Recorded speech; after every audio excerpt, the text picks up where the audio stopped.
आ गया है। हाँ, वो मेरे ऊपर आया है क्योंकि मुझे उसने स्वीकार कर लिया है, उसने मुझे अपनी तरफ खींच लिया।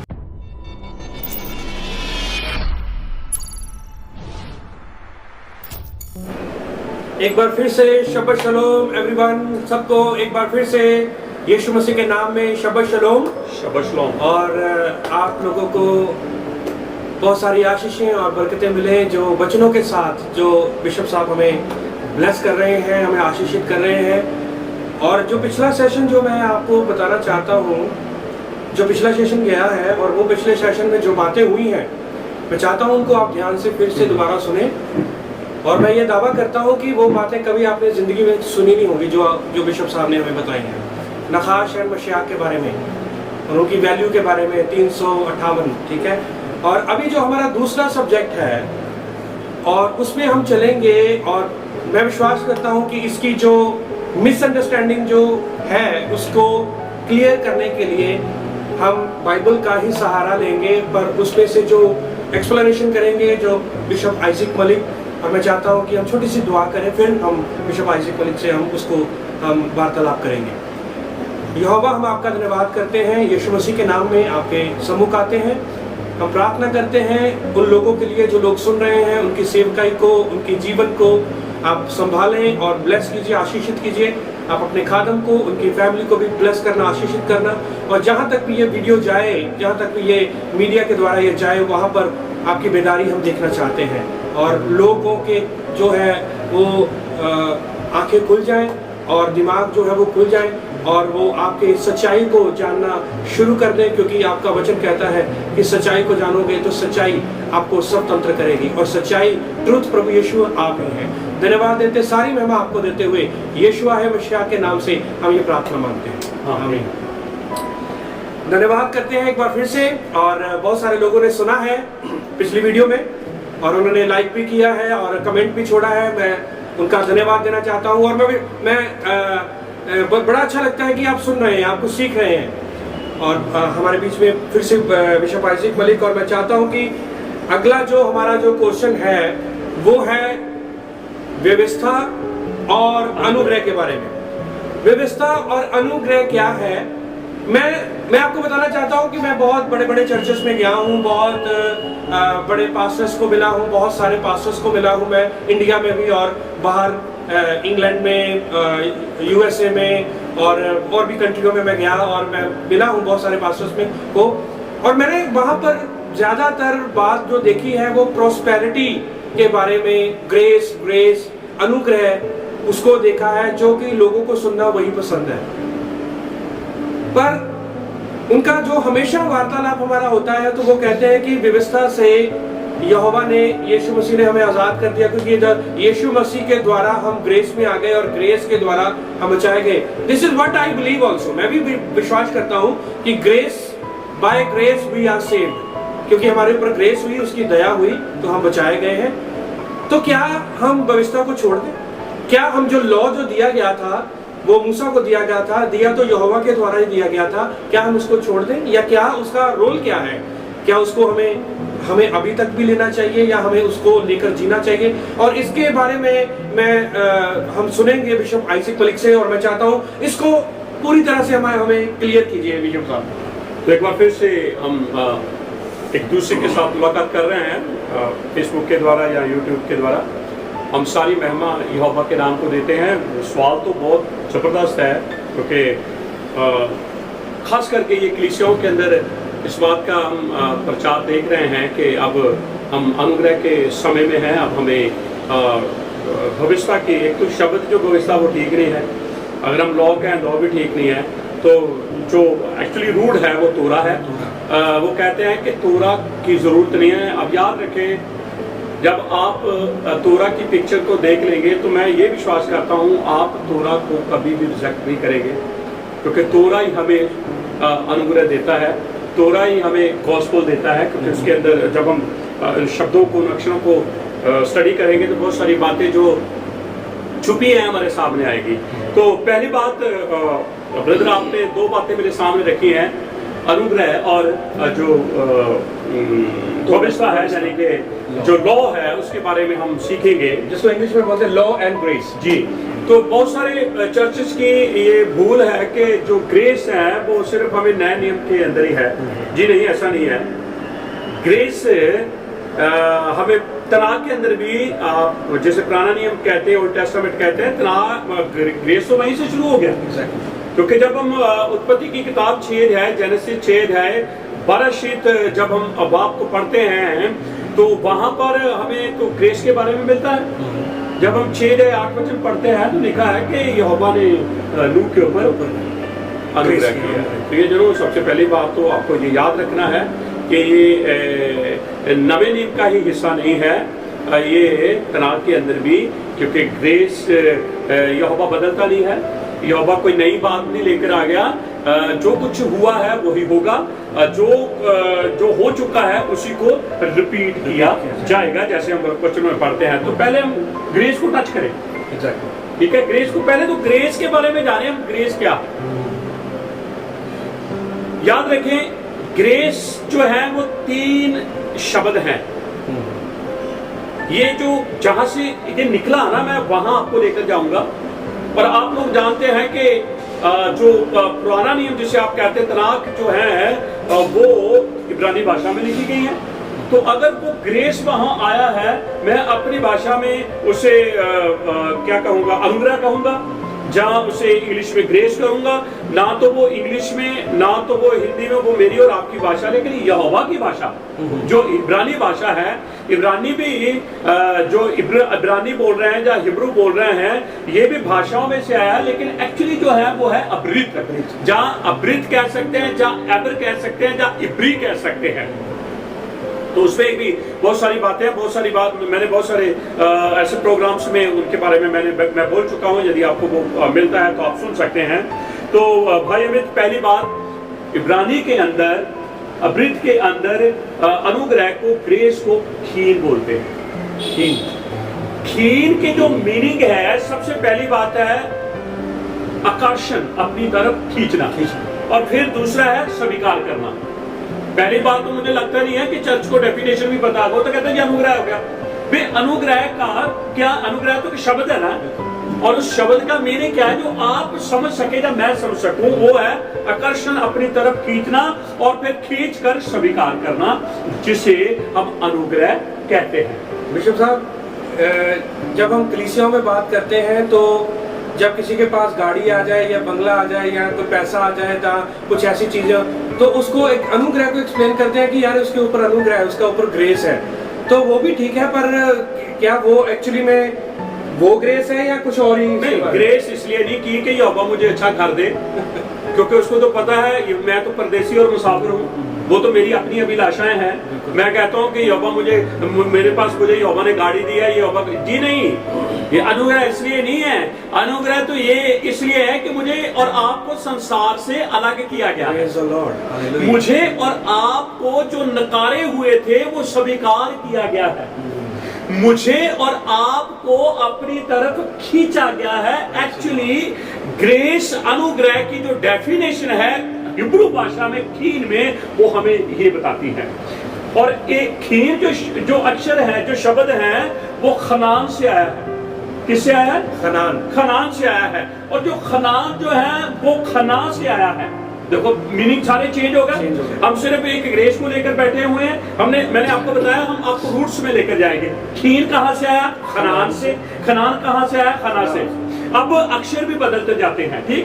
खीन अपने आप में यहोवा है। खीन अपने आप में यहोवा, क्योंकि अनुग्रह से यहोवा नहीं निकला, बल्कि यहोवा से खीन निकला है। यहोवा से अनुग्रह निकला। यस।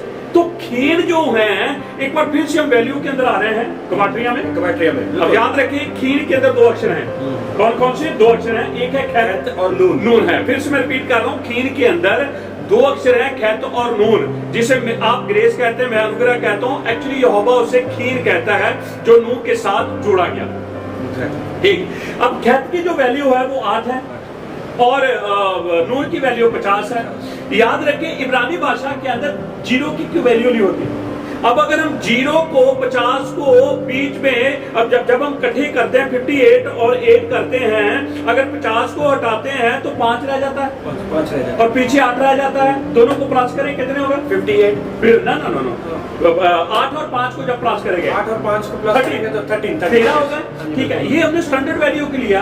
अब हम इसके ऊपर चले जाते हैं, ऊपर की ऑर्डिनरी वैल्यू को ले, तो जो नून है वो 14वें नंबर पे आता है। कितने नंबर पे? 14 जो है 1 और 4 होता है। 1 और 4 को जब हम प्लस करेंगे तो 5 होगा। तो खैर तो जो ऑर्डिनरी वैल्यू भी 8 देता है, ऊपर भी 5 और 8 है, दोनों को प्लस करेंगे 13, नीचे भी 13, ऊपर भी 13, दोनों को प्लस करें क्या बन गया? 26। और 26 किसकी वैल्यू है? युद्धे वावे की। तो फिर अपने आप में यहोवा की। अपने आप में फिर वो अपने आप में जो खीन जो वर्ड है वो यहोवा है, और यहोवा जो हिब्रू का वर्ड जो है युद्धे वावे, युद्धे वावे का जो वैल्यू जो है उसकी, ठीक है, क्योंकि हर एक हिब्रू वर्ड की एक वैल्यू है, तो उसकी वैल्यू जो है 26, और 26 की जो जिसकी वैल्यू है वो है युद्धे वावे यहोवा की। तो खीन की जो भी वैल्यू है वो निकाली है बिशप साहब ने 26, और प्रेज द लॉर्ड। अपने आप में वो यहोवा है, युद्धे बाबे है। तो इसका अर्थ है युद्धे बाबे मेरे ऊपर आ गया है। हाँ, वो मेरे ऊपर आया है क्योंकि मुझे उसने स्वीकार कर लिया है, उसने मुझे अपनी तरफ खींच लिया है। अब ध्यान से सुने, खींच जो मैंने आपको कहा अक्षर है, जो शब्द है वो खनान से आया है। कहां से? खनान। खनान। अब खनान के अंदर 3 अक्षर है। पहला अक्षर है खैत, फिर है नून, फिर नून है। 2 नून आ गए। ठीक, पहले आगे कहते हैं और फिर 2 नून है। याद रखिए 2 नून। अब ये 2 नून यानी कि 2 जीवन। फिर से खनान, खनान मतलब 2 ना आते हैं तो नून जो है वो 2 है। हाँ, 2 है। से उसके बारे में बिशप साहब एक्सप्लेन करेंगे। जो नून, जो पहला नून है वो भी जीवन का प्रतीक है।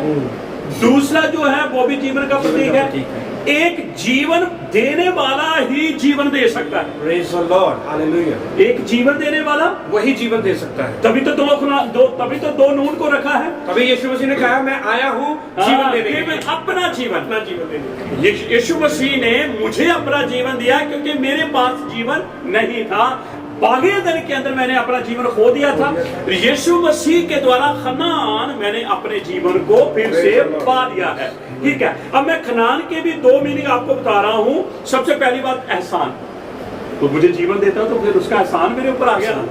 दूसरा है वफादारी, तो इसका अर्थ है जिसने मुझे जीवन दिया है, जिसने मेरे ऊपर एहसान किया है, मुझे उसके साथ वफादार रहना है। Praise the Lord. तभी मैं अपने खीन, अपने खनान को संभाल के रख सकता हूं। अब तीसरा शब्द भी हमें ऐसे देख लेते हैं। तीसरा शब्द जो है वो पहले नंबर पे कहता है नून। खैत नून तो चलना ही चलना है क्योंकि खीन को हम टच कर रहे हैं ना। तो खनीन खनान से निकला, खनान खनान से निकला। अब खैत और नून और पीछे आ गया हे। ठीक है, अब ध्यान से सुने, इसकी बहुत बढ़िया, इसका जो मीनिंग है हिब्रू के अंदर, सबसे पहली बात झुकना। क्या कर रहा है? झुकना। यीशु मसीह मुझे और आपको जीवन देने के लिए झुक गया। Praise the Lord. अगर वो झुकता ना तो हमें जीवन ना मिलता। हमें जीवन ना मिलता। दूसरी बात है गिरना। यीशु मसीह मेरे और आपके लिए गिरा। गिरना मुझे और आपको था। ये हिब्रू के वर्ड का मीनिंग है ये। तो ये बता रहे हैं कि वो झुका है, हिब्रू के वर्ड में वो झुका है, और हिब्रू के वर्ड में भी वो गिरा है। गिरा है। अगर वो ना गिरता तो मैं और आप गिरते। मुझे उठाने के लिए वो गिरा। ठीक, खनान। अब ध्यान से सुने, खैत जो है एक बाड़ा है, नून एक जीवन है, हे जो है वो स्पिरिचुअल है।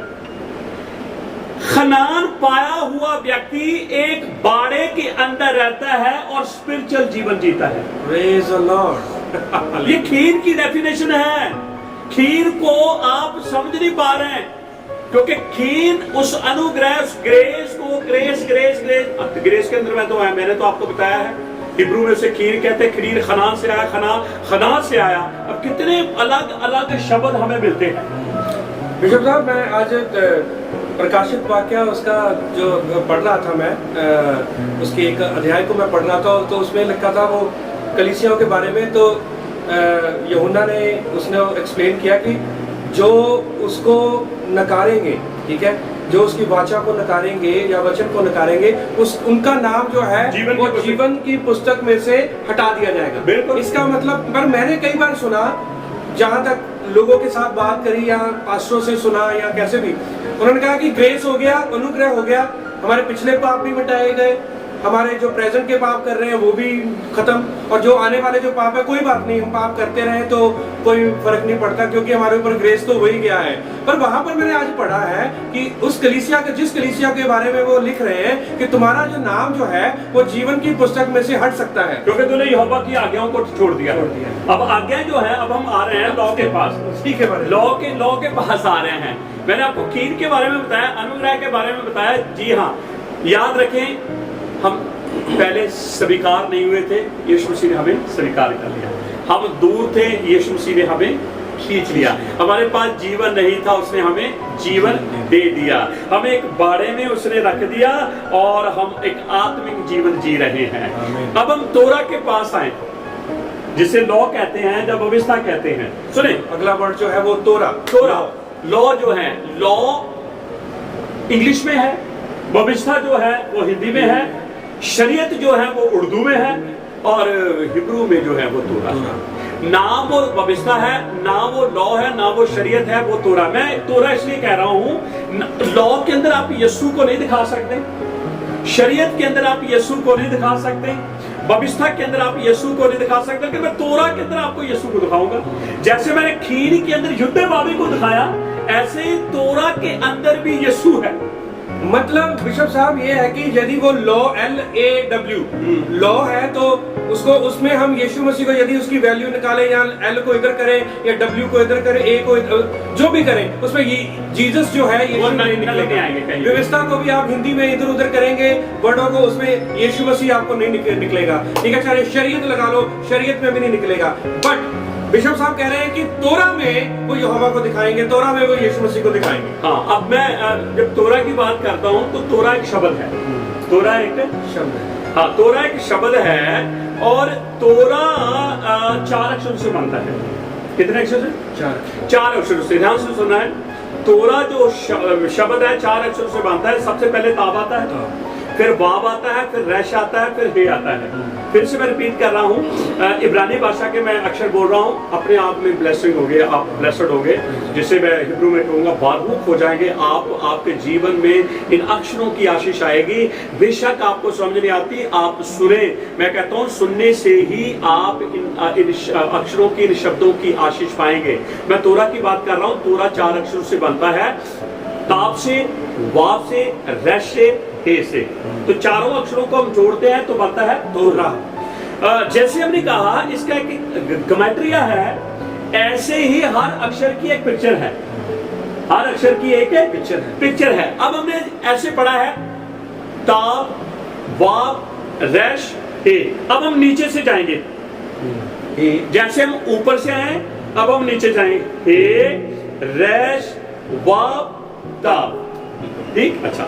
अब सुने ध्यान से, मैंने कहा हर एक अक्षर की एक पिक्चर है, तो याद रखिए ताब जो है वो पहले नंबर पे है, और ताब की जो पिक्चर है वो क्रॉस है। एग्जैक्टली, क्रॉस जो है क्रॉस है। बिल्कुल, जब हम क्रॉस को देखते हैं हमें कौन नजर आता है? यीशु मसीह। बिल्कुल, यहाँ हमने क्रॉस लगाई हुई, और जब हम क्रॉस इसलिए लगाई है क्योंकि जब आप इसे वॉच करेंगे, आप देखेंगे तो आपको पता चलेगा कि ये मसीही लोग हैं।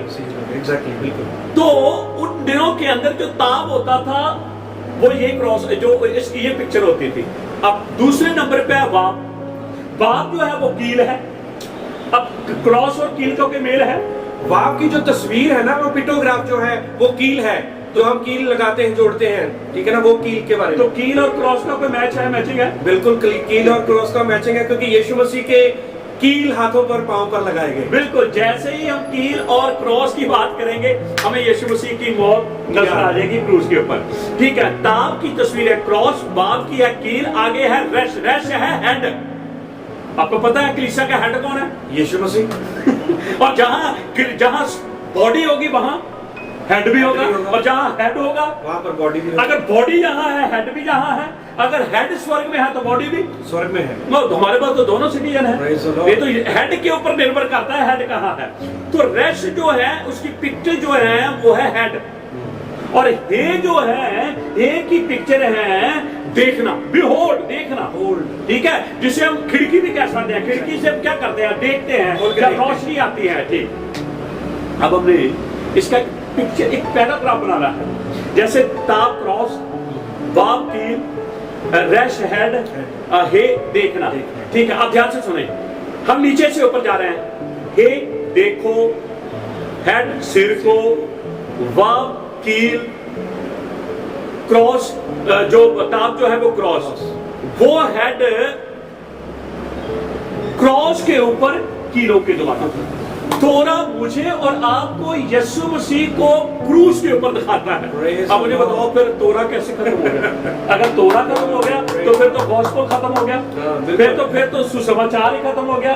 क्योंकि सौल ने करंथिया के अंदर एक बात बहुत बढ़िया बोली, कहता कि नाश होने वालों के लिए क्रूस की कथा मूर्खता ही है, पर जो सामर्थ पाते हैं उनके लिए जो क्रूस की कथा है वो उनके जीवन में सामर्थ लेकर आती है।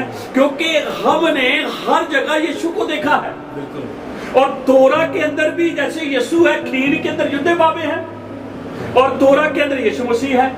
तो अब मुझे बताओ, तोरा और खीर का कितना आपस में रिलेशन है? अगर आप तोरा को हटाते हैं तो खीर अधूरा हो जाता है, अगर आप खीर को हटाते हैं तो तोरा अधूरा, जो लॉ है वो अधूरा हो जाता है। तो इसका अर्थ क्या है? ये दोनों चलने हैं, ये दोनों चलने। जैसे पुराने नियम का अनुग्रह, नया नियम का अनुग्रह। आप कहेंगे ये भी होता है, यस, पुराने नियम का अनुग्रह, नया नियम का, क्योंकि बात तो पुराने नियम में हुई है ना अनुग्रह की। अब इसीलिए यूहन्ना 1:16 के अंदर लिखा है, हमने अनुग्रह पे अनुग्रह पाया। Praise the Lord. हमने अनुग्रह पे कौन सा? वो भी अनुग्रह, ये भी अनुग्रह। खीर भी हमने लिया, तोरा भी हमने लिया। जब खीर तोरा दोनों लेकर चलेंगे, और आपने बोला है कि 2 नून है उसमें, 2 नून, बिल्कुल। हाँ, 2 नून है, तो 2 नून का मतलब है जीवन। मछली की तस्वीर है जीवित मछली की, और 2 नून का मतलब है जीवन। वो भी जीवन है, तोरा भी, और ये भी जीवन है, ग्रेस भी। अब ध्यान से सुनेगा। अब हमने इसमें आशीष, हमें आशीष कैसे मिली है? हमें आशीष ऐसे मिली है कि जो खीर जो शब्द है वो तनाव के अंदर 68 बार आया। कितनी बार? हाँ, 68 बार। और नए नियम के अंदर खारेस बोलते हैं उसको, ग्रेस को खारेस, ठीक है? जैसे हम ग्रेस बोलते हैं इंग्लिश में, और खारेस बोलते हैं। तो वो जो शब्द है जो नए नियम के अंदर 154 बार, 154 बार वो है। जब हम 154 को और 68 को प्लस करते हैं तो फिर हमें 222 मिलते हैं। कितने? 222। इसका मतलब 3 बार 2-2, 3 बार 2-2 हो गया ना? अच्छा, अब ध्यान से सुने, हिब्रू के अंदर आशीष को बारूक बोलते हैं। क्या बोलते हैं? बारूक बोलते हैं। अब बारूक के 3 अक्षर है, बेथ, रेश, काफ। क्या क्या है? बेथ, रेश एंड काफ। हाँ, फिर से बोले, बेथ, रेश, काफ। हाँ, अब बेथ की वैल्यू जो है वो 2 है, रेश की 200 है, और काफ की 20 है। मैंने आपको पहले कहा 0 की कोई वैल्यू नहीं है। 200 से 2 0 हटा दो, 2 रह गया। 20 से 1 0 हटा दो, 2 रह गया। 2 से शुरू हुआ 2, वहां भी बारूक के अंदर भी 3 2 2 2 है, और खीर के अंदर भी 3 2 2 2 है। तो ये मेरे और आपके लिए आशीष है, ये मेरे और आपके लिए बरकत है। इसको कैसे समझेंगे? तोरा के द्वारा। यदि आप तोरा को हटा देंगे तो हमारा खीर जो है वो अधूरा। Praise the Lord. मैं आपको एक बात बताना चाहता हूं कि ये जो बिशप साहब नंबर्स के बारे में बता रहे हैं, ये एलफ का ये वैल्यू है, बेथ की ये वैल्यू है, ताब की ये वैल्यू है, खी नून की ये वैल्यू है। तो उसकी जो वैल्यू है, आप देखें कि बाइबल में बहुत सारे नंबर्स हैं।